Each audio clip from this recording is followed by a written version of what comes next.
Aerosmith a lot, so that's where I really heard about them. And at first I was actually kind of ashamed to admit I liked it. I don't know why, but I guess I just thought it was kind of weird that I liked my parents' music. That was like when I was 12 or 13, and I guess I was trying to rebel against it, but that didn't work out too well. Um, I really like the old Aerosmith stuff, not so much the newer pop kind of music they made. It's okay, but it's not really the band that I fell in love with. The first 4 or 5 albums are incredible. Get Your Wings and Rocks are probably my 2 favorite Aerosmith albums. Draw the Line is also really good. Night in the Ruts is really underrated. It has a lot of good tracks on it.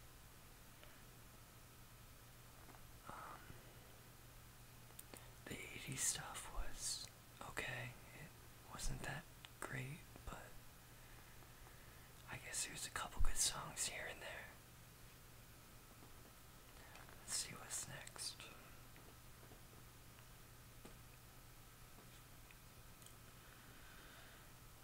Black Sabbath.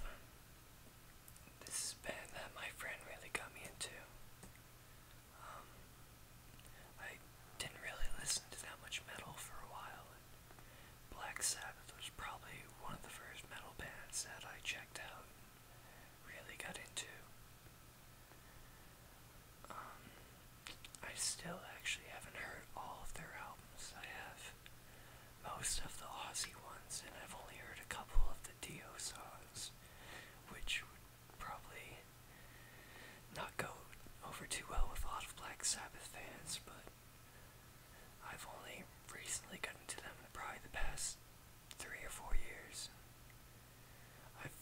I really like the first 5 albums from Black Sabbath up until Sabbath Bloody Sabbath.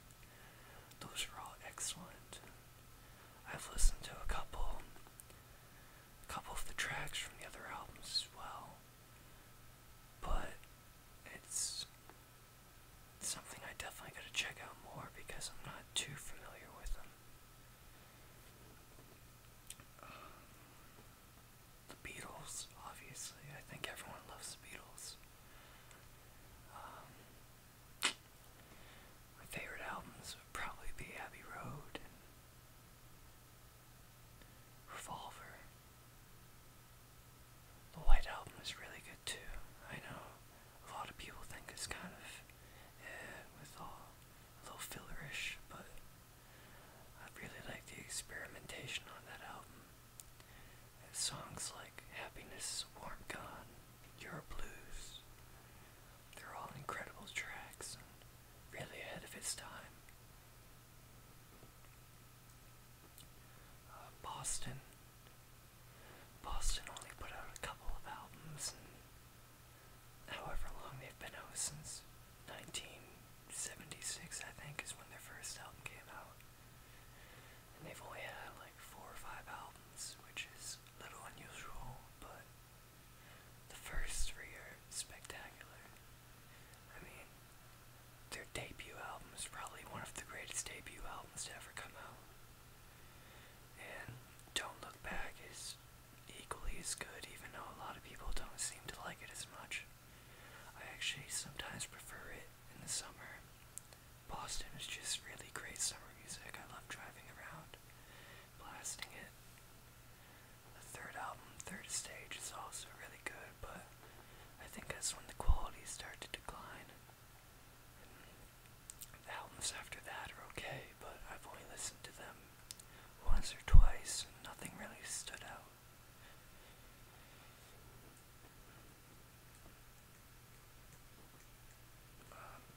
Dream Theater. Really geeky kind of band, but they were the music, or they were the band that got me into prog metal. And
course, Images and Words and Scenes from Memory are incredible albums.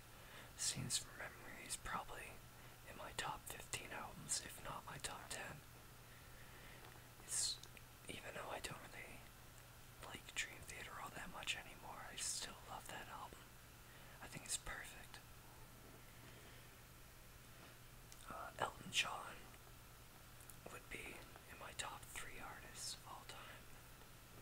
I just think everything he's done is absolutely amazing. As is Bernie Taupin, his lyrics really get to me. They're pretty much the reason I started writing. Something about the way he writes is just, it captivates me.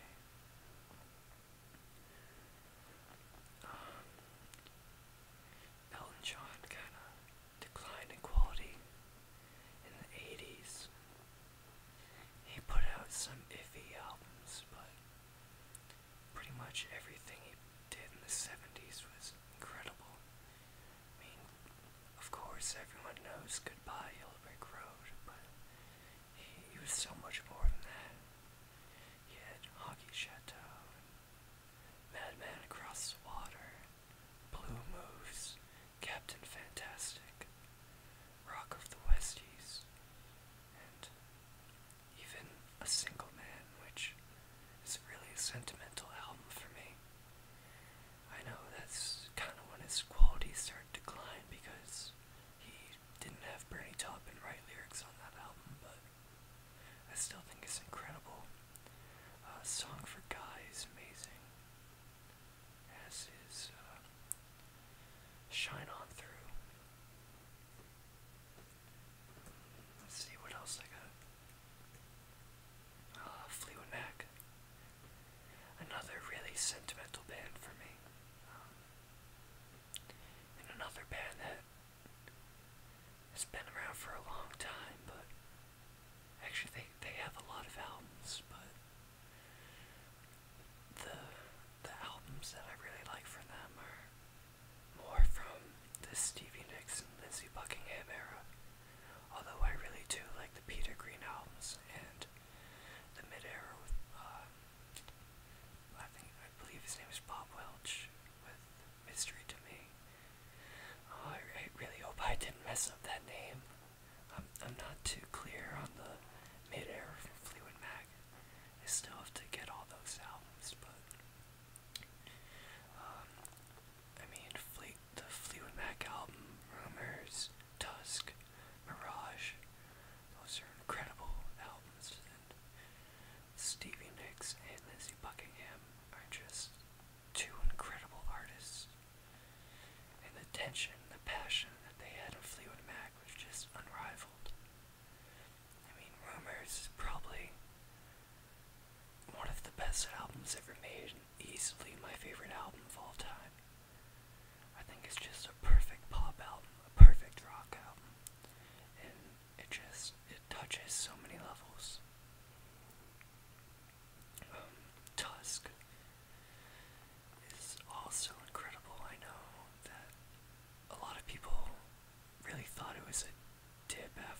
production on it isn't as good as the Fleetwood Mac albums because they were a pretty unknown act at the time, but it really shows what would become of Fleetwood Mac. Just really great songwriting and beautiful melodies. Of course, the authentic Buckingham Nicks vocals, the trades off, and the harmonies. It's just incredible. I mean, Frozen Love is probably in my top 20 songs. I think it's a beautiful song. Genesis. Genesis is a band that I recently got into within the past year and a half or so. I still don't have all of the albums. I've only heard about 4 or 5. But from what I've heard of them, I think they're amazing. I mean, they're one of the founding prog bands, really. They really pioneered the way for progressive rock in the 70s. Peter Gabriel is a legend. And even the Phil Collins era, I know a lot of prog fans really don't like that kind of pop direction that Genesis went to after the departure of Gabriel, but Duke is easily my favorite Genesis album. Something about it really connects for me. It's probably just the beautiful, depressing sound to it. I really love depressing music. I'm one of those people that actually finds like beauty and happiness in something that's depressing. So I tend to levitate towards that kind of music. But I don't know, I think Duke is probably the most depressing album I've ever heard. It came from a time when Phil Collins was getting a divorce, and even the songs that Phil Collins didn't write are equally depressing. I mean, songs like